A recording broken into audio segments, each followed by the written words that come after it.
మనం గార్డెన్లో తీగజాతి మొక్కలు పెట్టుకున్నప్పుడండి కింద ఆకులు పండిపోయి ఎండిపోతూ ఉంటాయి.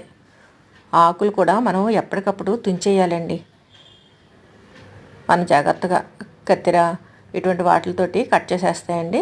మొక్క ఎక్కువ డ్యామేజ్ అవ్వకుండా ఉంటుందన్నమాట. మనం చేత్తో కట్ చేయడం అంటే కొంచెం బలవంతంగా కట్ చేయాల్సి వస్తుంది. అలా కాకుండా మనం ఈ కత్తిర అటువంటివి ఇచ్చుకుని కట్ చేసేసాం అనుకోండి, చక్కగా మొక్క ఏమాత్రం కదలకుండా అంటే కొంచెం అటు ఇటు డిస్టర్బ్ అవ్వకుండా చక్కగా మనం కట్ చేసేసుకునండి. ఆకులన్నీ కూడా మనం మొదలకు వేసేసుకున్నాం అనుకోండి, అది మల్చింగ్ కింద ఉంటుంది.